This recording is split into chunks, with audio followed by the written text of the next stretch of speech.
this is Repeating Commerce Classes and this is the fourth video of Consumer Equilibrium. So in this video we cover Law of Marginal Utility and Law of Marginal Utility दो होते हैं. पहला law of diminishing marginal utility DMU and दूसरा होता है law of equi marginal utility. And मैं इस video में इस दोनों ही टॉपिक को कवर करना चाहती हूँ, बट अगर वीडियो 10 to 15 मिनट से ज़्यादा हो जाएंगी तो मैं law of equi marginal utility को नेक्स्ट वीडियो में कंटिन्यू करूँगी. So without wasting any minute guys, let's say what is the slogan of repeating commerce classes. And the slogan is commerce is not only a subject, it is a passion, and repeating way is the best way to achieve your passion. So with this slogan, let's start our video.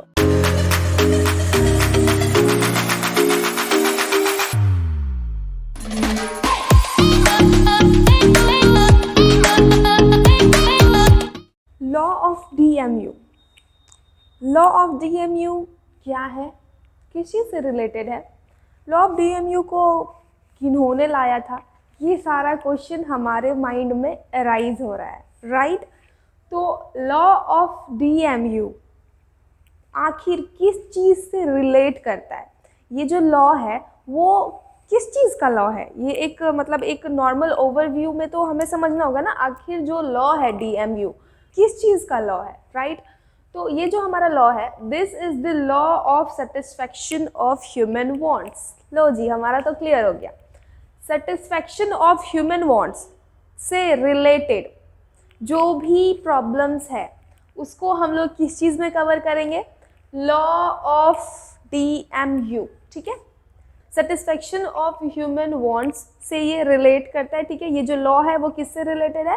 Satisfaction of human wants. Second question हमारे mind में arise हो रहा था क्या, कि आखिर इस law को किन्होंने फाउंड किया था? तो इस लॉ को किन्होंने फाउंड किया था? H घोषन, ठीक है? H घोषन जी ने इस लॉ को फाउंड किया था. कब किया था? तो 1854. इसे राइट डाउन करें प्लीज़ अभी. H घोषन ने लॉ ऑफ DMU को प्रोनाउंस किया एंड कब किया? तो 1854 में किया. अब आप देखिए कि लॉ ऑफ एंड हाँ, एक छोटा सा पॉइंट और है कि लॉ ऑफ DMU को हम लोग घोषण फर्स्ट लॉ के नाम से भी जानते हैं. अब हम देख लेते हैं, ये तो सारा चीज़ क्लियर हो गया. अब मेन कॉन्सेप्ट क्या है? Law of diminishing marginal utility का लॉ क्या है, हमें ये जानना है, ठीक है? तो लॉ है क्या? तो according to this statement, DMU state that a consumer consume more and more unit of particular consumer marginal utility derived from additional unit start decreasing after a limit. जब हम किसी भी पर्टिकुलर कमोडिटी का unit को consume करते हैं और continue consume करते हैं, तो हमारा जो मार्जिनल यूटिलिटी होता है, उससे मिलने वाला जो हमारा मार्जिनल यूटिलिटी होता है, वो एक लिमिट के बाद डिक्लाइन करना स्टार्ट कर देता है. कैसे? आपने इतना सारा चीज़ समझा दिया बट हमें तो कुछ समझ में ही नहीं आया. तो इसे कैसे समझेंगे? तो इसे एक एग्जाम्पल से समझेंगे. तो इसका एग्जाम्पल क्या होगा? Let's suppose a person is thirsty and the price of water is 0. एक आदमी बहुत ही ज़्यादा प्यासा है और जो हमारा पानी का कीमत है वो कितना है? 0 है. तो जब वो person first glass of water को कंज्यूम करेगा, क्योंकि वो बहुत ज़्यादा प्यासा था, और जो वो पहला ग्लास वाटर को कंज्यूम करेगा तो उससे उस मार्जिनल यूटिलिटी मिलेगी ना, वो 20 होगी, ठीक है?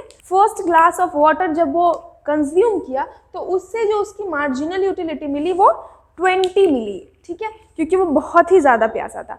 फिर वो दूसरा ग्लास पानी का पिया एंड जब आप बहुत ही ज़्यादा प्यासे हो, ठीक है, आपको पहला ग्लास जो पानी का मिलेगा और उससे जो आपको सुकून मिलेगा, लगेगा आय हाय मैंने तो जन्नत है ये, ठीक है?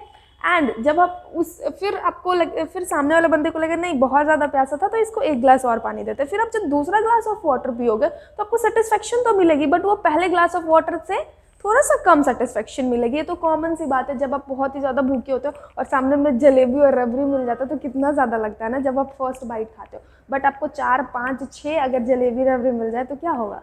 धीरे धीरे आपको उससे मिलने वाली यूटिलिटी डिक्लाइन करने लगेगी. मार्जिनल यूटिलिटी धीरे धीरे वो डिक्लाइन करने लगेगी और एक टाइम ऐसा आएगा जो लगेगा कि नहीं अब बस, ठीक है? तो यहाँ पे वही चीज़ हो रहा है. सपोज करो एक आदमी थ्रस्टी है एंड उन्होंने और उसको हमने पानी दिया जिस पानी का वैल्यू 0 था, ठीक है। जब वो पहला ग्लास ऑफ वाटर पिया तो उससे मिलने वाले मार्जिनल यूटिलिटी कितनी मिले 20, सेकेंड ग्लास ऑफ वाटर से 12, थर्ड ग्लास ऑफ वाटर से 8, फिर फोर्थ ग्लास ऑफ वाटर से, ठीक है, 2, फिर 0, फिर माइनस में चला गया, ठीक है।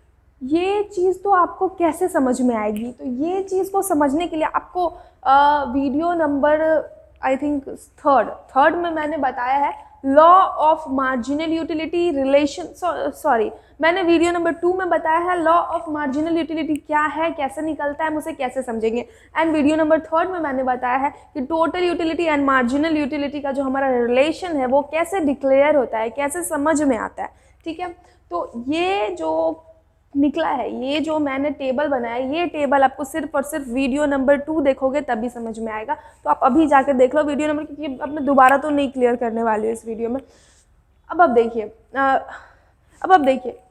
पहला ग्लास में 20 मिला, दूसरे ग्लास में 12, तीसरे ग्लास से 8, चौथे ग्लास से 2, फिर पाँचवें ग्लास से 0 एंड छठे ग्लास से माइनस में चला गया। तो अकॉर्डिंग, जैसे मैंने अभी जलेबी रबड़ी का बताया ना, भले ही कितना टेस्टी खाना होता है बट धीरे धीरे अगर हम कंटिन्यू कंज्यूम करते हैं उसको तो धीरे धीरे हमारा सेटिस्फेक्शन मैक्सिमाइज होने लगता है। उसके बाद लगता है कि नो अब मुझे नहीं खाना, तो वैसे ही होता है। इसी लॉजिक के अकॉर्डिंग हमारा लॉ ऑफ डिमिनाइजिंग मार्जिनल यूटिलिटी का कॉन्सेप्ट तैयार हुआ। क्या हुआ? पर्टिकुलर कमोडिटी को जब आप कंटिन्यू करने लगे देन उससे मिलने वाला जो मार्जिनल यूटिलिटी होता है वो धीरे धीरे डिक्लाइन करने लगता है, 0 हो जाता है, फिर निगेटिव में चला जाता है, ठीक है। यही है हमारा लॉ ऑफ डिमिनाइजिंग मार्जिनल यूटिलिटी। अब देख लेते हैं हम लोग एजम्पशन ऑफ डिमिनाइजिंग मार्जिन। चलिए, तो मैं आपको एजम्पशन बताने वाली थी लॉ ऑफ DMU के, बट मैंने इसके साथ ही साथ मार्जिनल यूटिलिटी का ग्राफ भी बना रखा है। यहाँ पे जो डेटा दिया था ना मैंने एग्जाम्पल के वक्त, तो उसी के अकॉर्डिंग मैंने यहाँ पे मार्जिनल यूटिलिटी का ग्राफ बना दिया है। इसमें आप ये बात को गौर करो, वैसे मैंने वीडियो नंबर 2 में बताया है इस चीज़ को, बट यहाँ पे फिर से क्लियर कर रही हूँ। इस बात को याद रखना कि मार्जिनल यूटिलिटी का जो ग्राफ होगा ना वो हमेशा डाउनवर्ड होगा, और जिस पॉइंट पे मार्जिनल यूटिलिटी 0 पे होगा, जिस पॉइंट पे मार्जिनल यूटिलिटी 0 पे होगा, जिस पॉइंट पे मार्जिनल यूटिलिटी 0 पे होगा उस पॉइंट पे ही हम अपने इक्विलिब्रियम को अटेन करेंगे, उस पॉइंट पे ही हम अपने इक्विलिब्रियम पोजीशन पे पहुंचते हैं, ठीक है। अब देख लेते हैं एजम्पशन, लॉ ऑफ DMU के एजम्पशन, ठीक है। पहला एजम्पशन क्या है कि हम जो भी कमोडिटी को कंज्यूम करेंगे वो कंटिन्यू करना चाहिए। ये नहीं कि एक गिलास पानी मैं अभी पी, एक गिलास पानी शाम में पीऊँगी, तो कभी भी ये लॉ उस सिचुएशन पे एप्लीकेबल नहीं होगा। हम जिस भी चीज़ का कंजम्पशन करेंगे वो कंजम्पशन कंटिन्यूअसली होना चाहिए, तभी ये लॉ एप्लीकेबल हो पाएगा। सेकेंड एजम्पशन है हमारा, जब हम परचेज़ करेंगे ना उस चीज़ को, उस पर्टिकुलर कमोडिटी को जब हम परचेज़ करेंगे उस वक्त हमारा टेस्ट और प्रेफरेंस चेंज नहीं होना चाहिए। ऐसा नहीं है कि अभी मैं पानी पीने के लिए प्यासी थी तो मैं 1 मिनट बाद चाय पीने के लिए प्यासी हो जाऊंगी, ऐसा बिल्कुल नहीं होना चाहिए। आपका जो टेस्ट है और जो प्रेफरेंस है वो बिल्कुल भी चेंज नहीं होना चाहिए, एटलीस्ट उस वक्त जब आप उस चीज़ को कंज्यूम या फिर परचेज़ कर रहे हो। थर्ड एजम्पशन है utility measure in numbers, means unit में मेज़र होना चाहिए। इस चीज़ को मैंने वीडियो नंबर 1 में बहुत ही अच्छे से एक्सप्लेन कर रखा है, बट मैं यहाँ पे बता रही हूँ। बट इस लॉ के अकॉर्डिंग जब हम किस चीज़ को कंज्यूम करेंगे उससे जो हमारा यूटिलिटी मिलेगी, चाहे वो टोटल यूटिलिटी हो या फिर मार्जिनल यूटिलिटी हो, वो नंबर और यूनिट में दिया गया हो। अगर वो क्वालिटी बेस्ड दे दिया गया हो तो फिर ये लॉ वहाँ पे अप्लीकेबल नहीं होगा। ये लॉ वहीं पे अप्लीकेबल होगा जहाँ पे हमें जो यूटिलिटी मिलती है उसको यूनिट में, नंबर में मेज़र किया हुआ हो। फोर्थ हमारा assumption है all unit of commodity should be consumed of same weight and quality. अगर हम उस एग्जाम्पल में 6 ग्लास पानी पिए तो ऐसा नहीं है पहला ग्लास पानी और दूसरा ग्लास रूह अफ़ज़ा और तीसरा ग्लास माज़ा और चौथा ग्लास स्प्राइट और पेप्सी एंड उस टाइप के होने चाहिए, बिल्कुल भी नहीं। हम जो भी कमोडिटी को कंज्यूम करेंगे, परचेज करेंगे, वो सेम क्वालिटी एंड क्वांटिटी का होना चाहिए। एंड हमारा फिफ्थ एजम्पशन है proper unit of goods should be consume. जैसा कि मैंने एग्जांपल बताया था, एक पर्सन बहुत ही ज़्यादा थ्रस्टी था एंड उसे मैंने ग्लास ऑफ वाटर दिया, ठीक है। अगर मैं उसे ग्लास ऑफ वाटर के बदला मतलब स्पून से अगर मैं उसे पानी देने जाती तो क्या उसका प्यास कभी भी बुझता? कभी भी नहीं, उल्टा उसका प्यास और ज़्यादा बढ़ते जाता।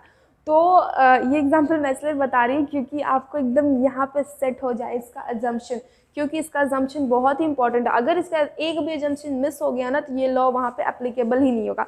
तो प्रॉपर यूनिट हमारा कंज्यूम होना चाहिए। जो भी चीज़ हम कंज्यूम करेंगे उसे पूरा प्रॉपर यूनिट में कंज्यूम करेंगे। ऐसा नहीं कि प्यास लगा तो चम्मच से पानी पीना शुरू कर दिया, ठीक है। एंड सिक्स्थ हमारा एग्जाम्पशन है, last but not the least, income of consumer, price of goods and price of substitute goods remain same. इसमें से इस तीनों चीज़ में से कोई भी एक अगर चेंज हो गया ना तो ये लॉ वहाँ पे एप्लीकेबल नहीं होगा।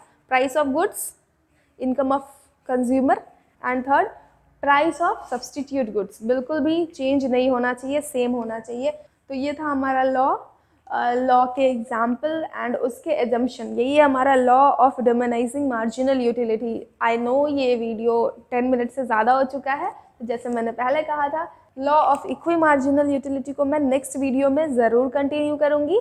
तो अगर आपका कॉन्सेप्ट क्लियर हुआ हो law of diminishing marginal utility किसे कहते हैं, अगर आपको ये समझ में आ गया हो तो मुझे मेरा फीस ज़रूर दे के जाएँ।